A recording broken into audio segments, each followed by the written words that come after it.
All counselors are present.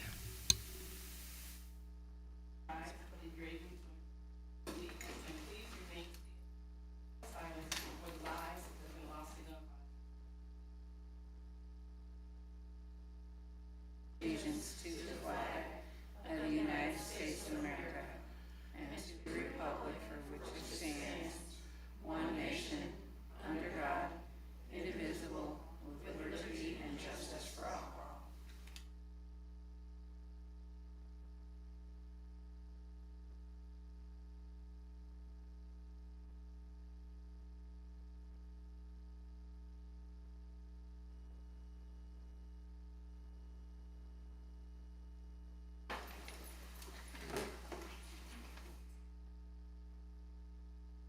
Item 3 is special orders of the day and announcements.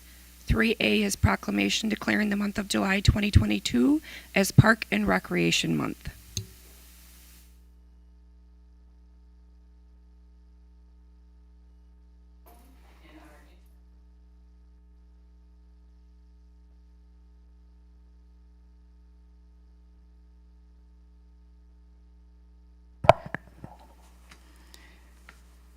Our Vice President Forbeck is going to the podium, and Interim Public Works Director Bill Frisbee is here to receive the proclamation.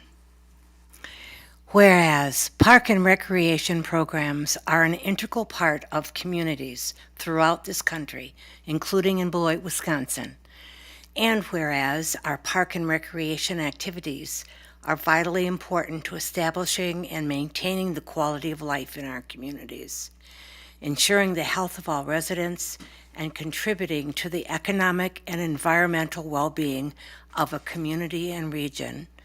And whereas park and recreation programs build healthy, active communities that aid in the prevention of chronic disease, provide therapeutic recreation services for those who are mentally or physically disabled, and also improve the mental and emotional health of all residents. And whereas park and recreation programs increase a community's economic prosperity through property values, tourism, business attraction and retention, and crime reduction.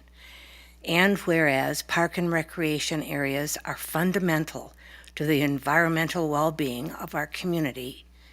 And whereas parks and natural recreation areas improve water quality, protect groundwater, prevent flooding, improve the quality of the air we breathe, provide vegetative buffers to development, and provide a habitat for wildlife.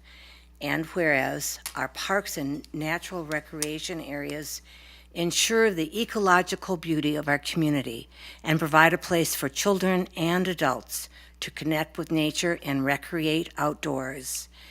And whereas since 1985, America has celebrated July as the nation's official Park and Recreation Month.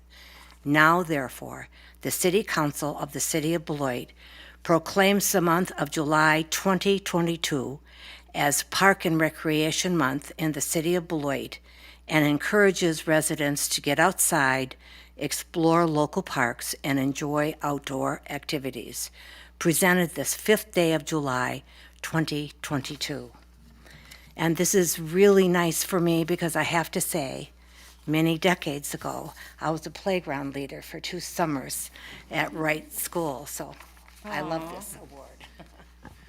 Thank you for this proclamation. Parks and recreation are a very important thing in our community, and they're very important to me as well. I grew up just south of here in South Beloit, and we had what was called the Parks program, where you could spend your summer from like 10 to 2 every day down in South Beloit City Park. And so as a child, being able to go enjoy the park, that stuck with me. I enjoy being outdoors, and I know it's important for a lot of people. And our Parks and Recreation staff is working really hard to try to make sure we can get all of our amenities like the pool and the lagoon open for our residents. Thank you very much, Bill.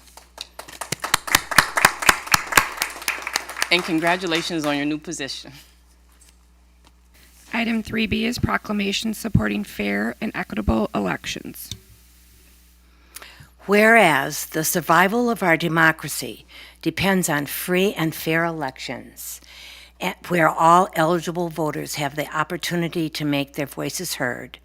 And whereas we believe our community has been well served by the current system of nonpartisan election administration governed by the Wisconsin Election Commission, managed by our city clerk, and administered by our Beloit neighbors who serve as election inspectors and poll workers.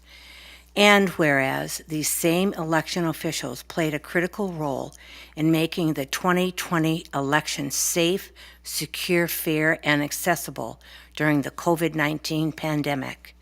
And whereas over the past year, some in our society have attempted to bully, threaten, and undermine nonpartisan election administrators, making it harder for election officials to do their jobs, which reduces faith in the electoral process and hurts the health of our democracy.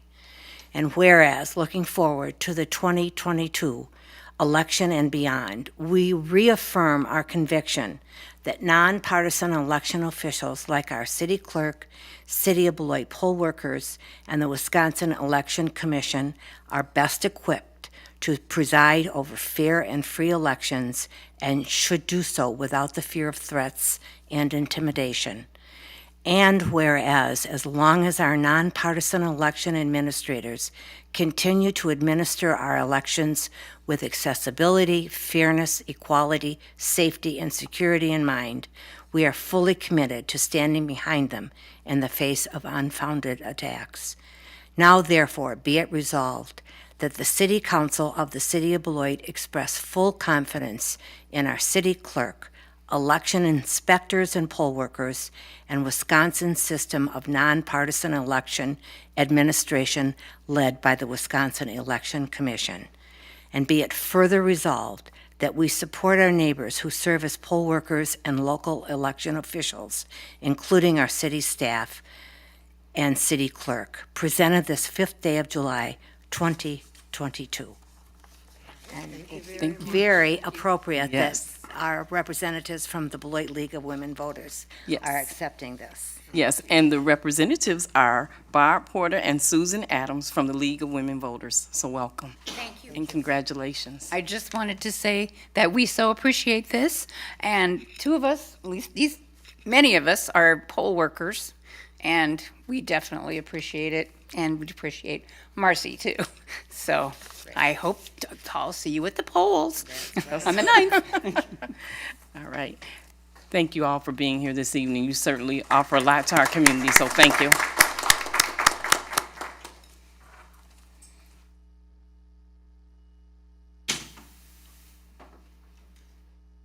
Item 4 is public hearings. 4A is consideration of Resolution 2022-119, adopting the 2023 Community Development Block Grant, local funding priorities. Thank you. Now we have our Community Development Director, Julie Christensen, who will provide us with an overview. HUD recommends that cities establish local funding priorities in order to guide the allocation of local CDBG funds. At your last meeting, you held a public hearing to give people an opportunity to provide input on our homeless housing community development needs. There was also a notice in the paper, and at the back of the staff report are a number of comments that were submitted both at the public hearing and sent via email, which I was just excited to get comments because we often don't get comments, so that's nice to hear from residents. So included in here are a summary of 3 different meetings that were held during the 5-year planning process for the consolidated plan, which is 2020 to 2024, and all of our projects and everything should be consistent with those, but those needs are outlined.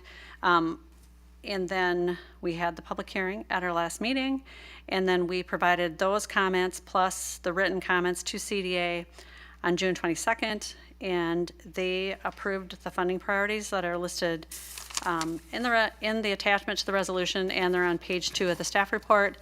And I want to say that there was a very healthy debate amongst the CDA members, and I think we have 3 wonderful young people, and I shouldn't say that because I don't know how young they are, but they're way younger than me.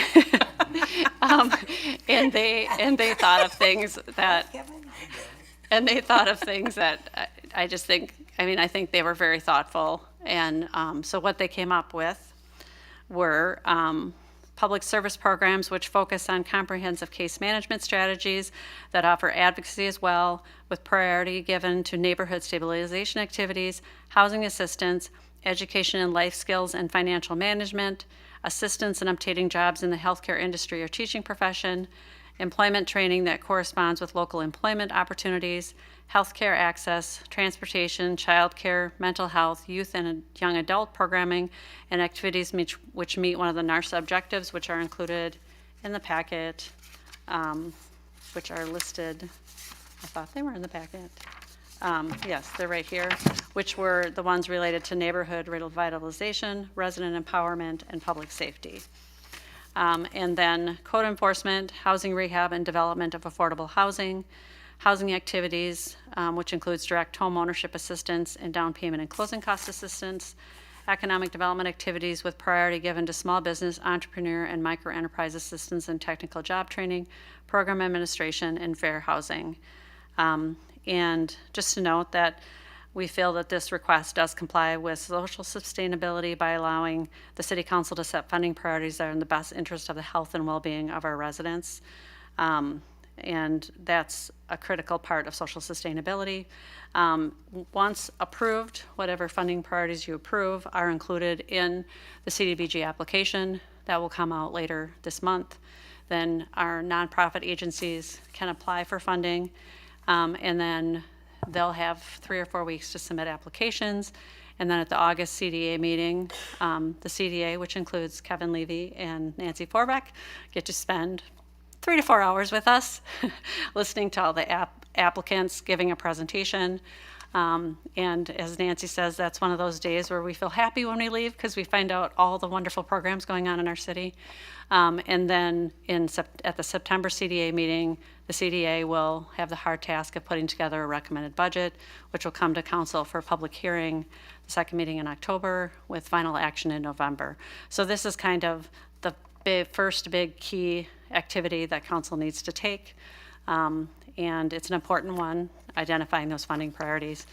So on tonight's agenda is a public hearing and then action on the resolution, which is included in your packet. Thank you, Julie. At this time, the public hearing is open. Would the clerk treasurer please provide any public input received? There was none. Would anyone wishing to speak in favor or oppose please come forward? Final call. Would anyone wishing to speak in favor or oppose please come forward at this time? The public hearing is now closed. Can I please have a motion to approve the resolution? Moved by Councilor Levy, seconded by Vice President Forbeck. Are there any questions or discussion? I have comment. Okay, go ahead, Councilor Terrell. Yes, ma'am. Speaking with the locals and the public in our NARSA neighborhoods, we kind of got to do a better job. And Julie, we talked about these things. We talked very extensively about this, and I appreciate your work. When we're giving out these kinds of funds, we need to do a better job of communicating these projects to people who live in these NARSA neighborhoods.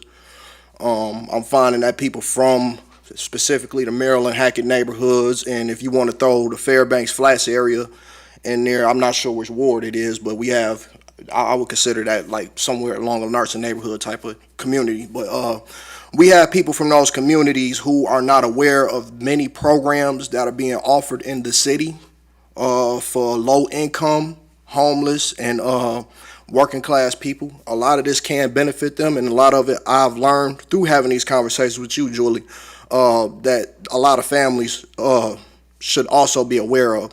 I've known families who had to move to Janesville away from Beloit because they're not knowing about these projects, these developments, or how to own these homes here in the city of Beloit, how to get access or the information to even know how to purchase a home at all or anything of that nature, and it just doesn't sit well with me. So that's part of what that's just, you know, something that I believe we need to do a better job of. And my suggestion is getting with the schools, specifically Maryland Hackett, maybe Todd Elementary. We deal with families and that lives in those kind of that would need that kind of help. So going through the schools and the churches would be the best way to get that information out, along with other organizations in the community. But those are my recommended best ways of getting that information out to these families. Thank you, Councilor Trill, and we certainly share that, your sentiment with that, and we want to make sure that we're reaching all members of this community.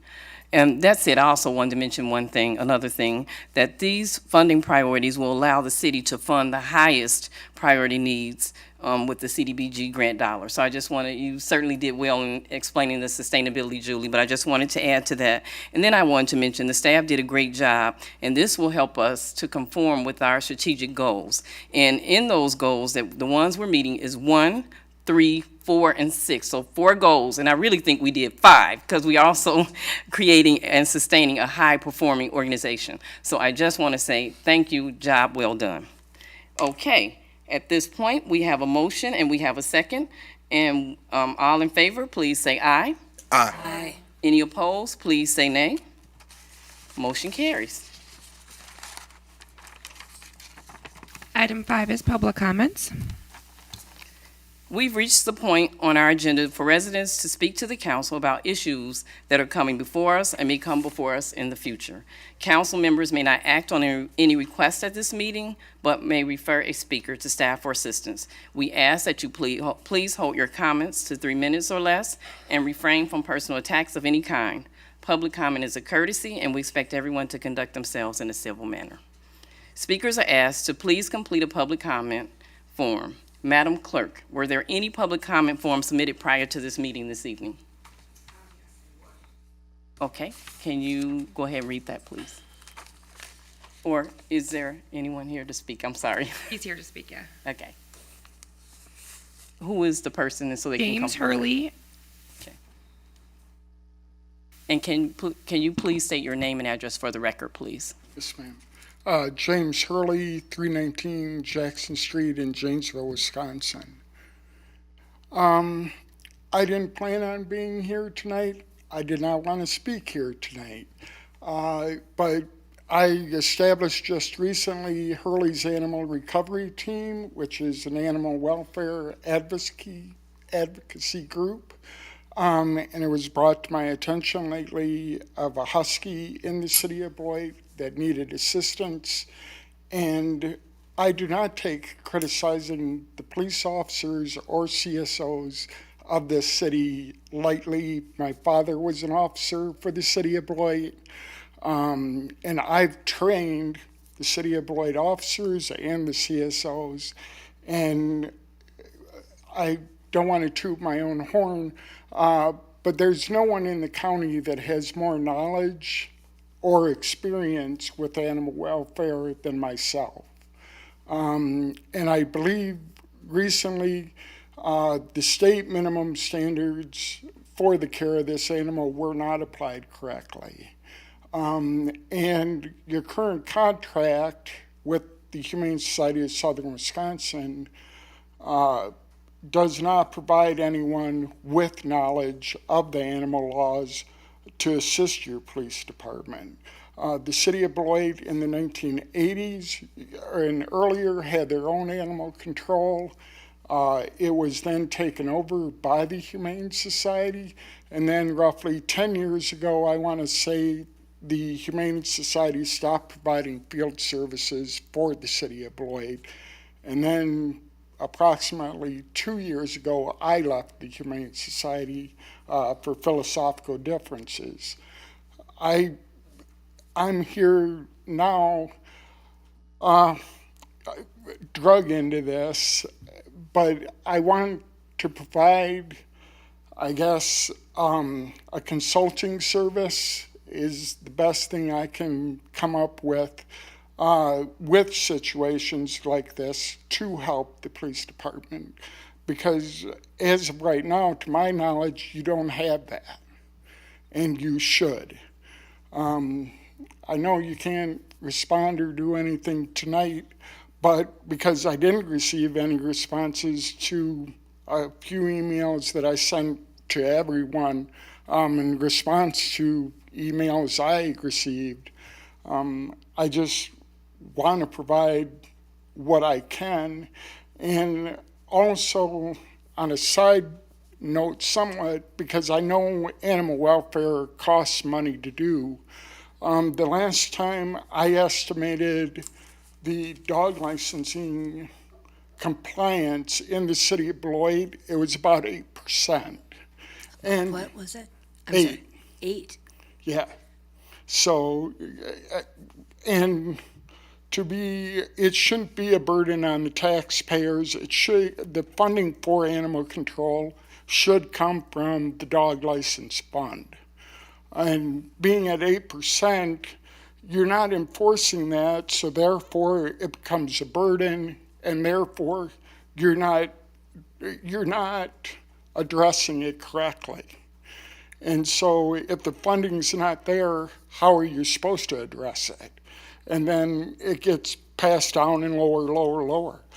And so today I can't be here and not bring this to light and try to help the city get to a point where it's not a burden on the taxpayers, it's not a burden on the police department, and I can help.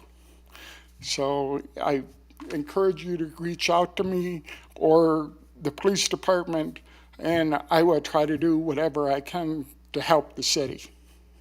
Thank you. Thank you, Mr. Hurley. Thank you very much. Are there any other members of the public who did not sign up that would like to address the council this evening?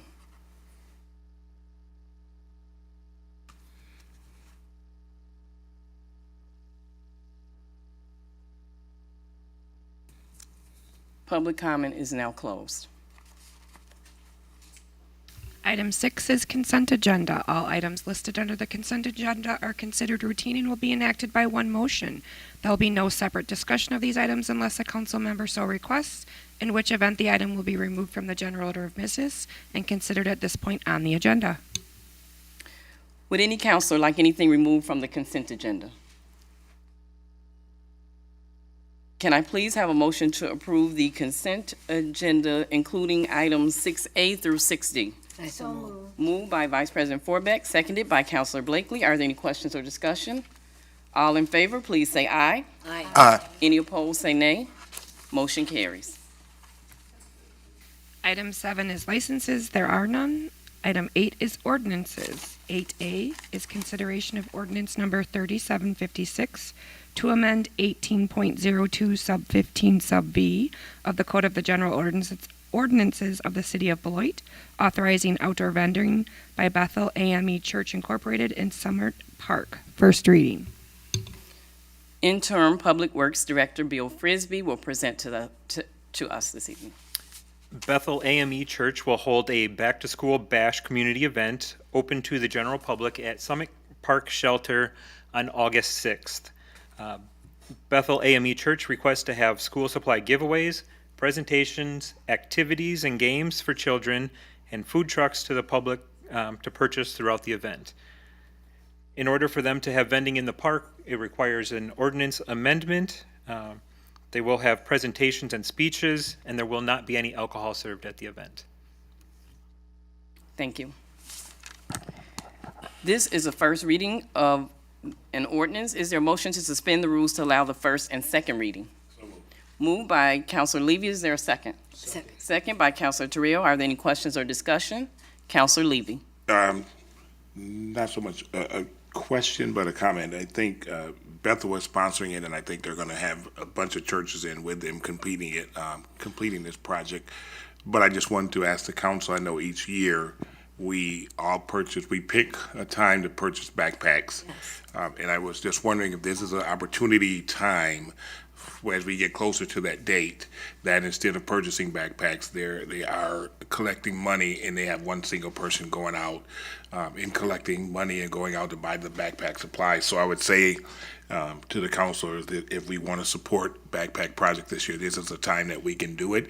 If you want to give your money to me like the last part of July or something, I would make sure the appropriate people get it, but we're not just limiting it to the council. We're limiting it to staff and anyone else that may be listening today. This is a great opportunity. As we know, and I often say during this time of year, as people gear up for school, and Mark Perry knows it well too, that we have individuals who don't have the funds to get their kids backpacks. And I know sometimes we find it hard to believe, but during this time, there's probably going to be a lot of places that's going to be doing backpack drives. So I would encourage the public and the council, if you can, to assist with this event, but also any other event that you do see. Because, like I said, whether we believe it or not, there are individuals out there who cannot afford backpacks for their kids, and we want all our students to go back and be prepared to learn. But back to this event, if you're interested in donating, you can get the funds to me, and that's open to the public and staff and council. So I just wanted to put that out there as well. And since you said that, Councilor Levy, I also mentioned that it's not just for this organization, but we've done this before for Right. other organizations as well. Right. So I just want to clarify that. Yeah. At this time, there's a motion and a second to suspend the rules. All those in favor, please say aye. Aye. Aye. Any opposed, please say nay. Motion carries. May I please, do I need the motion? May I please have a motion to approve the ordinance? Moved by Councilor Levy. Is there a second? Second by Vice President Forbeck. Are there any questions or discussion? At this time, there's a motion and a second to approve. All those in favor, please say aye. Aye. Any opposed, say nay. Motion carries.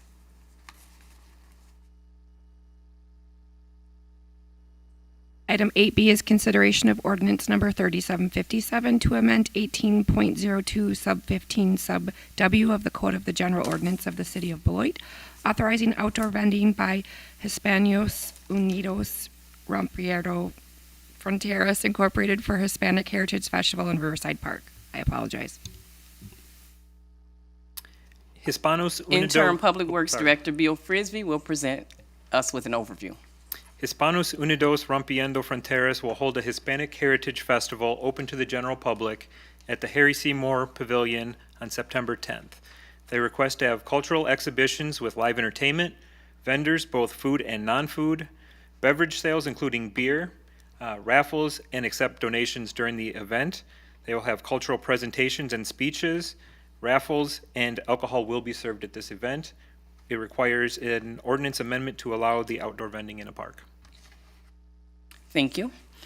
This is the first reading of an ordinance. Is there a motion to suspend the rules to allow first and second reading? So moved. Moved by Councilor Levy. Is there a second? Second. Second by Councilor Terrell. Are there any questions or discussion? And I would like to acknowledge, I'm sure we have people here that are interested in this. Are there any, at this time, there's a motion and a second to suspend the rules. So all those in favor, please say aye. Aye. Aye. Any opposed, say nay. Motion carries. Now, may I please have a motion to approve the ordinance? Is there a motion? Moved by Councilor Blakely. Is there a second? Second. Second by Councilor Terrell. Are there any questions or discussion? At this time, there's a motion and a second to approve. All those in favor, please say aye. Aye. Any opposed, say nay. Motion carries. Item 9 is appointments. And there are no appointments to review this week. Item 10 is councilor activities and upcoming events. Okay, I think we'll start with Councilor Anderson. Thank you, Madam President. Just a couple things that happened since the last time we met. I went to a Sky Carp game with the new mascot, who we will all grow to love, I am sure. So that was a lot of fun. It was nice to see people there. It was a well-attended game. And then the following day, I went to the ballpark again to attend the BJSO Orchestra concert and the fireworks, which probably went a little too long because of the weather that was taking place. It got rained out, and there was a mad dash to find cover. But it was still great to be there. It was nice to kind of have some normal. It was nice to be out there with people, and it felt good. And especially with the tragedy that happened just a couple hours before in Highland Park, it was kind of surreal to have a community event and just act like nothing was going on. But it was still a good event to be out there and see so many familiar faces. So with that, I'll end my comments. Thank you, Councilor Anderson. Councilor Levy. No comments this evening, but I will like to say if there's anybody here right now that was on the agenda, if you don't want to sit through the rest of the meeting, now would be a good time for you to bail. If your item has already been, except for you, Bill, don't put your stuff down, Bill. So, so I just want to let people know that. So Thank you, Counselor Levy. Counselor Blakely.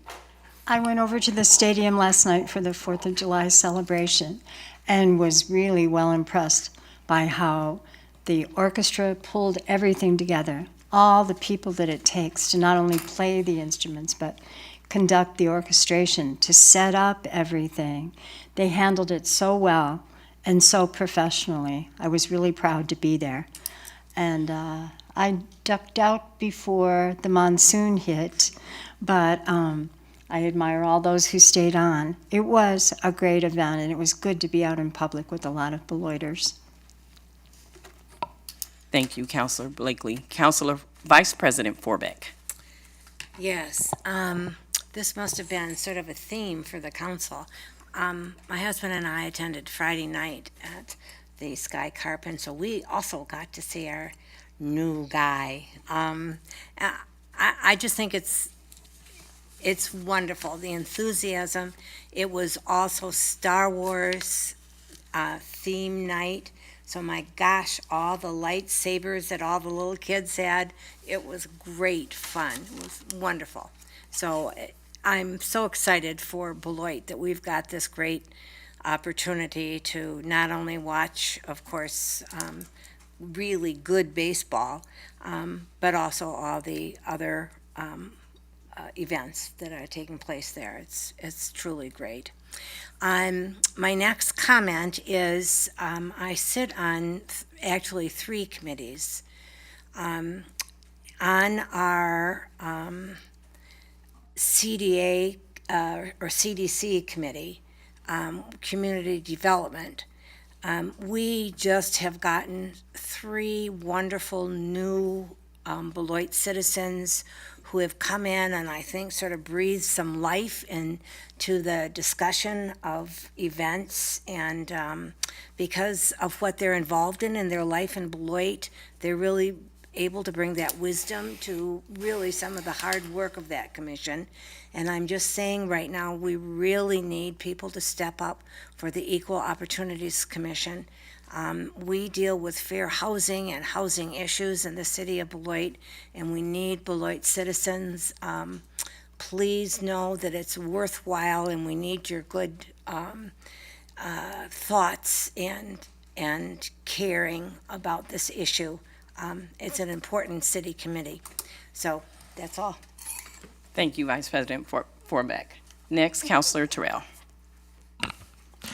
So, I attended, when was it, last week, with the Family Services event for the homeless, with President Duncan and Vice President Nancy Forbeck. We had went to the Family Services ribbon cutting, and it was nice for the homeless people. It's just nice to see things like that.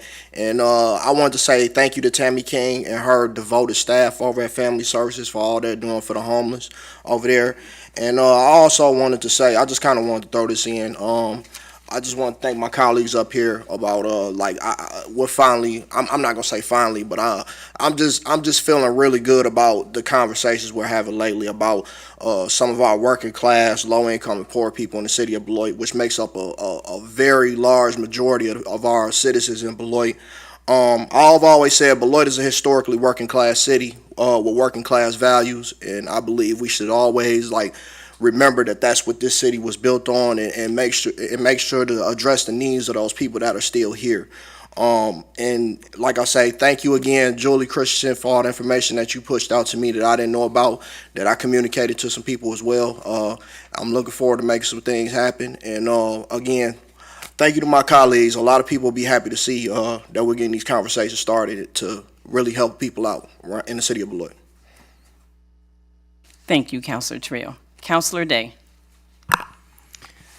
I'm just going to repeat what everybody said about the Sky Carp. So I wanted to, thank the organization for really sticking through the day. It was great. And then they actually shot the fireworks off, that was my first time having fireworks in a rainstorm. But no, it was great. So thank you, Sky Carp, and look forward to seeing Poopsie in the future. Yeah. Thank you, Counselor Day. Now for my council report. First, I want to begin by thanking all the city staff for all the work they put into our City Hall ribbon cutting ceremony that we had this evening. Well done. I'm sure our residents will really like the new renovations. Next, for my counselor activities. On Friday, I enjoyed Fridays in the Park with my granddaughter. We had lunch downtown and listened to the live music, and it was a lot of fun. So I want to say to Shauna Elamine and the Downtown Beloit Association, you're doing a good job at planning the events. Also, along with my fellow counselors, we attended the ARPA workshop here at City Hall. There will be future discussions to come. Special thanks to all the community members who participated, and Eric Miller, our Finance and Administrative Services Director, who led the presentation. In addition to that, I joined the celebration for Ho Chunk's first dugout canoe journey, which ended at Nature of the Confluence. I want to give a shout out to Ryan Greendeer, Bill Quackenbush, Therese Oldenburg, and everyone that was involved in that effort. I also attended the Family Promise of Greater Beloit open house and ribbon cutting along with Councilor Blakely and Councilor Terrell. As we seek more ways to address homelessness in Beloit, it's wonderful that we have a space in Beloit where people in our community can go to for a temporary home until they can get back on their feet and become self-sufficient. Kudos to Tammy King Johnson, Beth Glibby, the staff, their board, and volunteers for the hard work they put in making that project a success. Also, I went to speeches at the Splash Pad at Summit Park. I'm very grateful to the Beloit Police Department, to Chief Sales, Officer Linderman, and Officer English for taking part in this endeavor.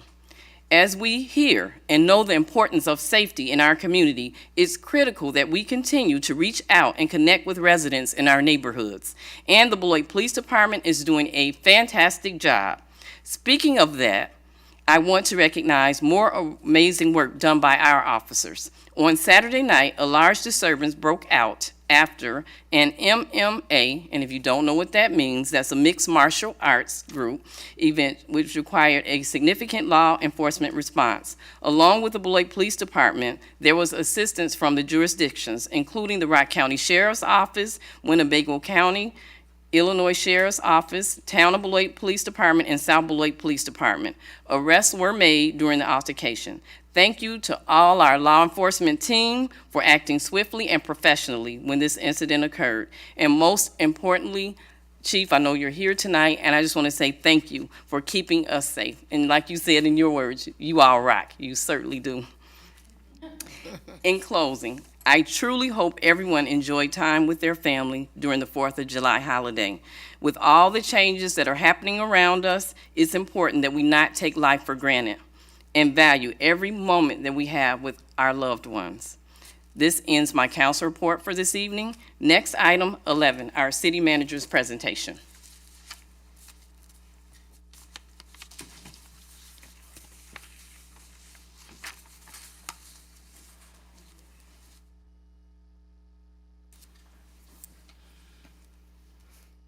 Thank you, and I think we have Sarah Locke, our Yes. Communications Manager Director. I am Sarah Locke, the Director of Strategic Communications, and I'm going to wait a second for the presentation to just get pulled up.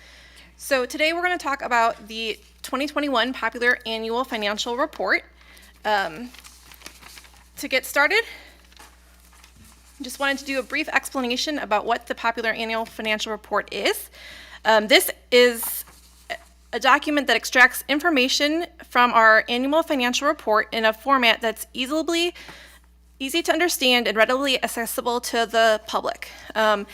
This is designed to be for people who do not have a background in public finance to be able to understand. The document is 10 pages and it has a lot of clear charts and graphics to support the text about the budget. Our other budget documents are, the budget is over 400 pages, almost 500 pages, and our annual comprehensive financial report is 200 plus pages. So I don't know about you, but I don't really go to sleep reading the budget document, but this one is very quick and easy to read and understand. I believe you all have gotten a copy of the report. The budget document our budget documents are very thorough, which they need to be, but this is designed to be easily consumed by an average reader. I'm just going to walk through a few slides that are in the report just so you have an understanding of the information that's presented here. So this is an example of what is about on the page about property taxes. This page shows where the breakdown is on the tax bill. So the tax bill that's collected every year is spread between 4 governing agencies, with the city of Beloit receiving 37% of the property taxes collected. So the city's portion of the tax bill can either remain flat or increase by the percentage of the net new constructions. So in the taxes that were levied in 2020, which were collected in 2020 and 2021, we saw a 1.95% increase. Another section in the popular annual financial report, the PAFR, talks about the revenues, and this is where our funding comes from. So as you can see here in that section where it's blue, the majority of the city's financing comes from state, federal, and intergovernmental aids. That's 62% of our budget. 29% is taxes, and then you can see the remaining revenues in that chart. Next up in the document will be expenditures, and this is where the money was spent. As you can see in there, public safety accounts for 66% of the city's budget, with police being 40% and fire 26%, followed by public works at 17%. So that is a breakdown of our finances and where the money in our general fund goes to. And just a quick introduction of the PAFR and how it's been in play here in Beloit. We first, as a city, introduced it with the 2018 financial year. So this is our 4th one that we have completed. Our first one was published in June of 2019, and we submitted them all for the Government Finance Officers Association Awards, and we have received the awards 3 years in a row, and we will find out in May of 2023 if we get a reward for our 2021 budget. It takes a long process to get the award notification. And these are available for printing in the clerk treasurer's office upon request, posted on the city's website. We do share it with the news media through a news release so that we let our news media partners know what's out there and ready to be read. We share it in our weekly newsletter that goes out in the Beloit report, and we also shared it on social media. So we try to get it out there in a wide variety of communication channels. And if you want to know where to find it on the city's website, if you go to beloitwi.gov/finance, you can click on the link for finance where it's highlighted in yellow, and then it will bring up this page, and you can see the document is linked right there, the 2021 PAFR document, and you can get it digitally. So that's just a brief overview of the PAFR report. Thank you very much, Sarah, for that report. And you made it very easy. We know it's harder and it's a lot more complicated, but it was so easy to read, and so it's good that our residents and the public who are watching will have access to that. So thank you. And then before you leave, I have to get your title right. You are the Director of Strategic Communications, and this is Sarah Locke. So I didn't really give you that. I said, let me introduce you correctly when you came in. So thank you very much. You did a wonderful job. Thank you.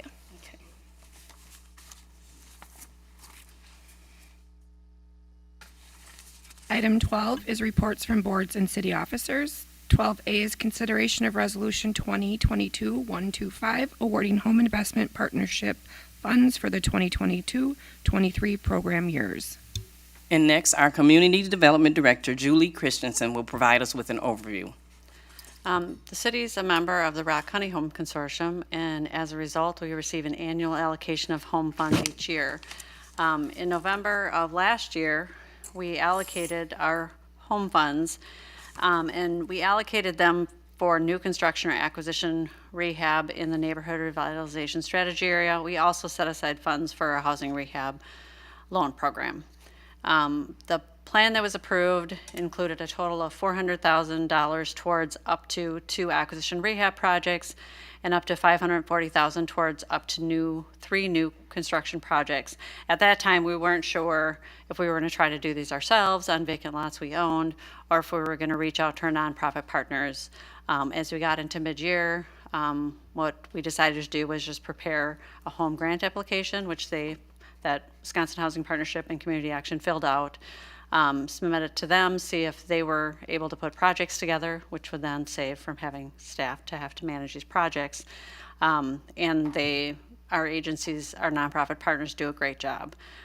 So we ended up receiving an application from Community Action for one new construction project under the Fresh Start program on property they own at 1312 Nelson. We are very excited to have there be Fresh Start money again in our community, and I'm sure Mark is too, so that they can do projects again.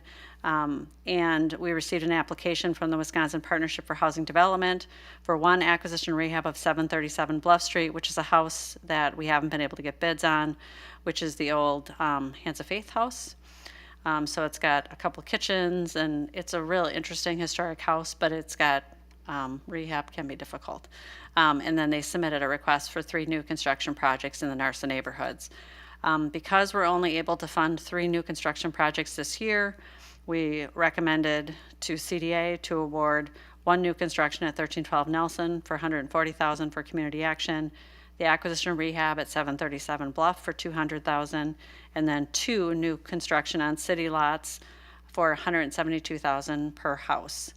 That would still leave enough home funds if there was another acquisition rehab project to be had, and it still provides funding for the city's housing rehab revolving loan fund. CDA recommended approval of the staff recommendation on June 22nd, and so it's before you tonight for action. And Mr. Perry is here if you have any questions and you want to grill him about his project. But we're very excited to have 2 wonderful partners like this who help us to do affordable housing in Beloit, because once these houses are complete, they need to be sold to homeowners at 80% of county median income or lower. So this will be an opportunity for people to buy houses that might not otherwise be able to afford to buy a house. Thank you, Julie. May I please have a motion to approve the resolution? Moved by Councilor Levy. Is there a second? Second. Second by Vice President Forbeck. Are there any questions or discussion at this time? Question, Councilor Levy. Actually, it's for Mark. Mark, can you please come up? Good evening, everyone. Thank you. If you could. Mark, could you just explain who you are? I'm sorry, Councilor Levy. So people Sorry. in the Good evening, that everybody. are I'm Mark watching. Perry. I'm the Executive Director of Community Action Inc. of Rock and Walworth Counties. Thank you. 1608 Gateway Boulevard.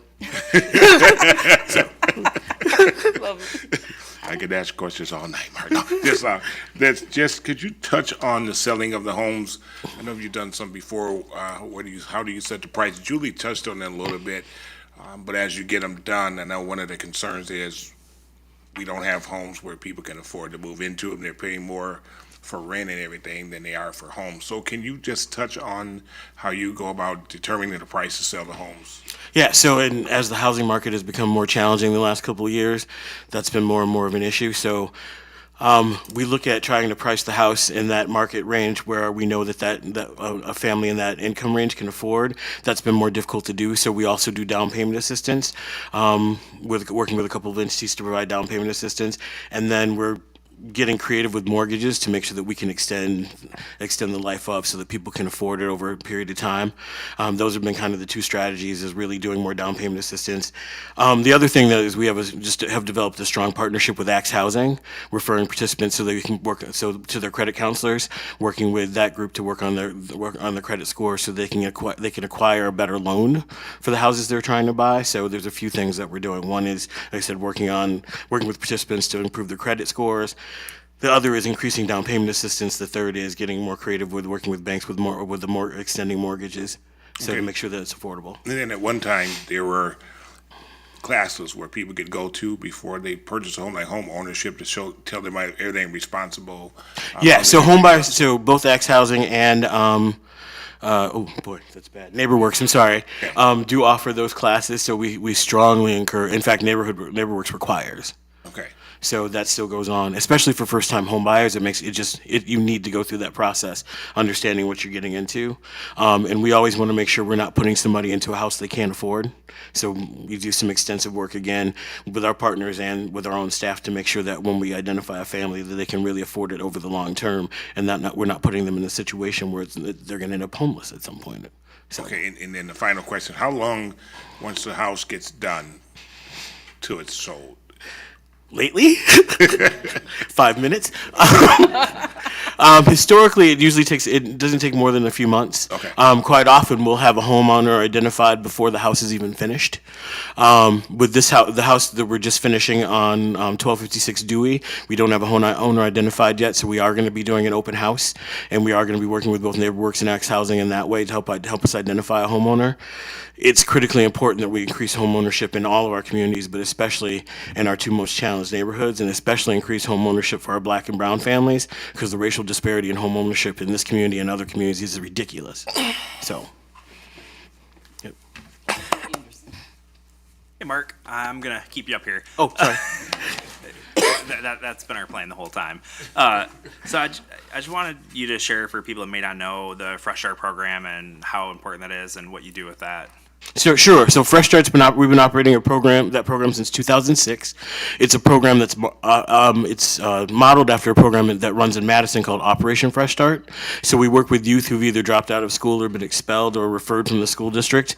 The program is twofold. There's a construction path, and actually we've added some additional career paths, CNA, hospitality, and a few other career paths to the program. So we work on those areas, but primarily it's the construction piece. Working with the youth on training and education, getting them certifications, first aid CPR, OSHA certifications, and different certifications through construction, and also working with contractors to land apprenticeships. So that's a big part of what they do. The second component is the academic component. So our kids we have a partnership with School District Beloit. So our kids actually, instead of earning their GED, actually get re-enrolled in the School District of Beloit, but they go to school with us. We have our own DPI certified educator, so we help them with their credit recovery and their education so that they can graduate. And a lot of our kids are really smart. They don't function well in traditional classroom settings. So for some reason, kids who struggle academically in a traditional classroom setting seem to do pretty well in our space. Lots of wraparound and other services that we provide as well. I mean, food, clothing, shelter, et cetera, to make sure basic needs are met. And of course, love and nurturing, because you have to have it.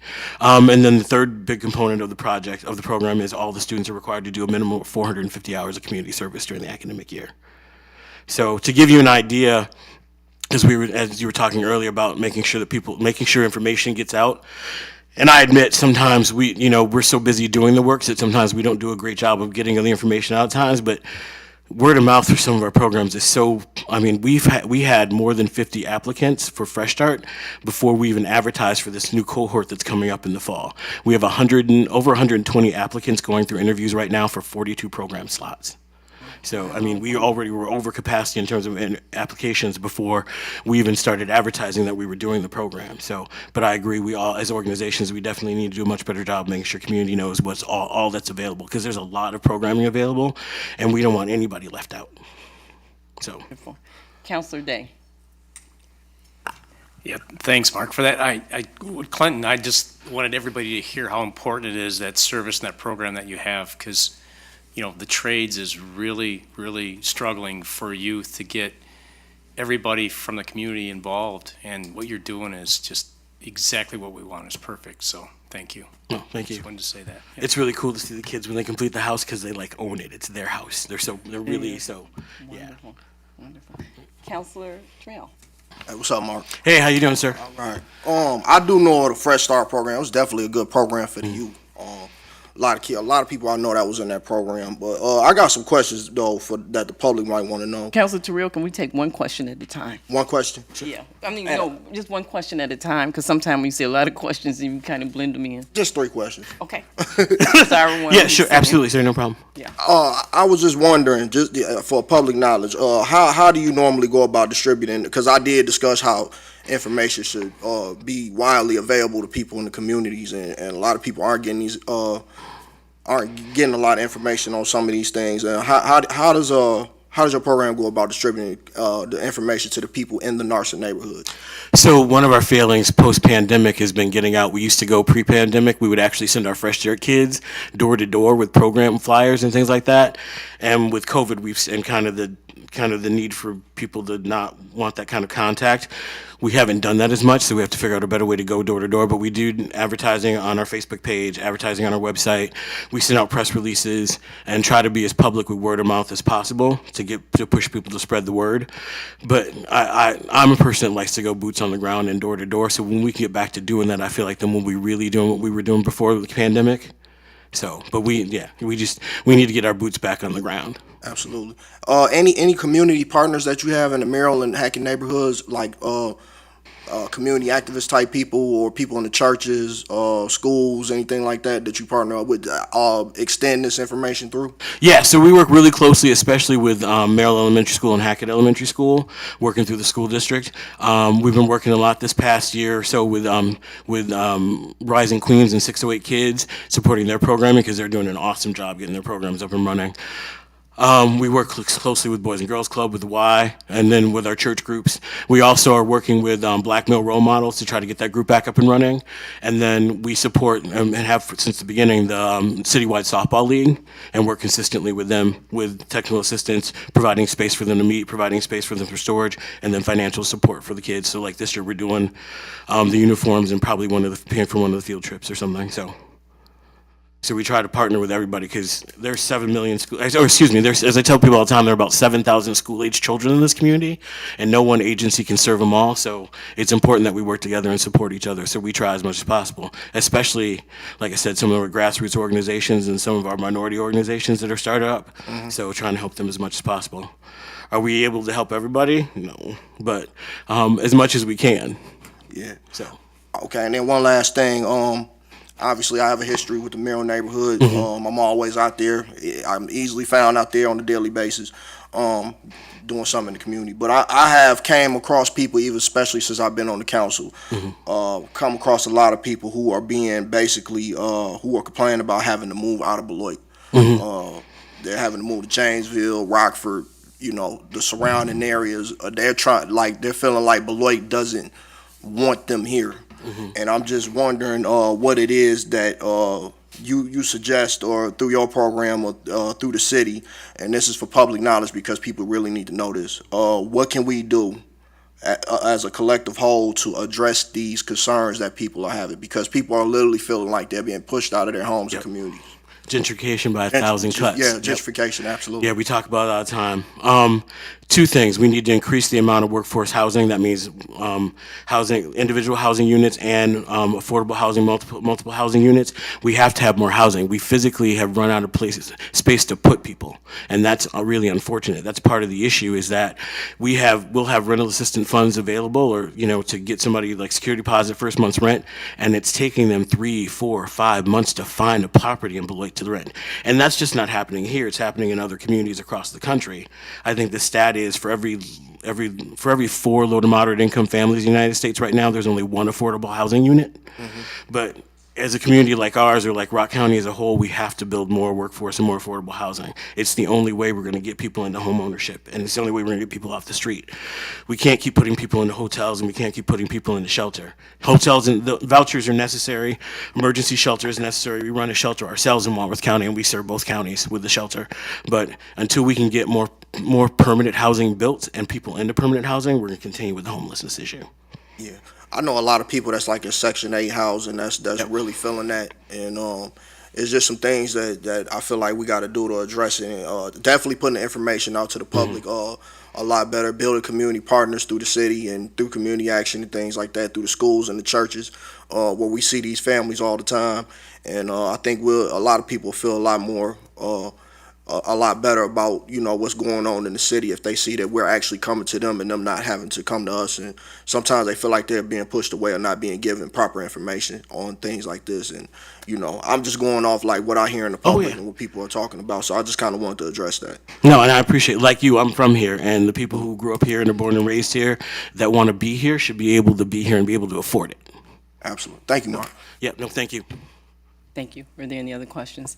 I just wanted to mention one thing that I mentioned earlier in our agenda review meeting, and I was just saying I saw that there were 42 students from Fresh Start that were going to be involved in the project, and I said it would be so nice if some of their parents maybe have, and they probably can apply for to go into the home. But I just thought what an incentive that would be for those children. So I just wanted to mention that, Mark. I don't have a question. And I just want to say thank you for what you're doing every day. And I know it may feel thankless, but we just want to let you know that you're appreciated for what you do. So thank you. No, thank you very much. And we appreciate the questions. And any of our programs or services, anytime, you're more than welcome to visit, see what we're doing. We always have an open door. So. Right.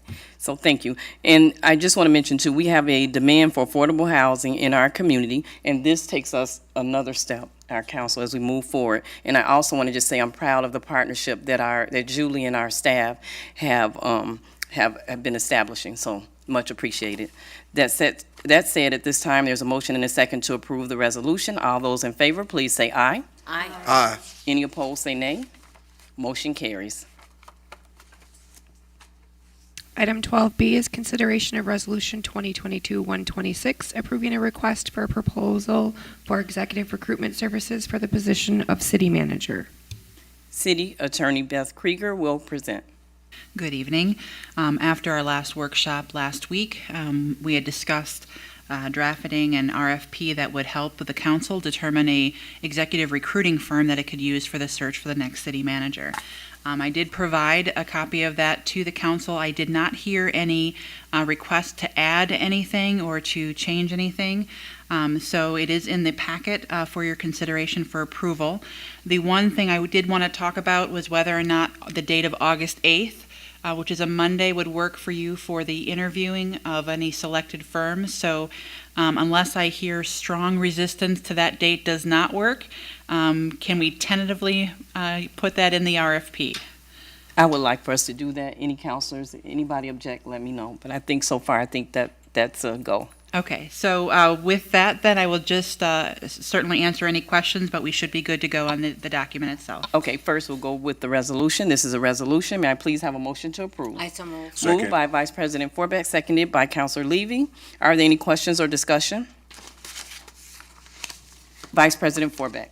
I don't have a question, but I just want to say, Beth, thank you. I read it 2 times because it certainly deserved being read twice. Well done. Everything was touched on that we had discussed, and I appreciate the excellence of this letter. Thank you, Vice President Forbeck. And I just want to mention that there was a press release that went out, and it said the City Council is excited to begin this process finding our next city manager. The City Council welcomes input in this important process and will keep the public informed of those opportunities along the way. So I just wanted to make mention of that. So at this time, we have a motion and a second to approve the resolution. All those in favor, please say aye. Aye. Any opposed, please say nay. Motion carries.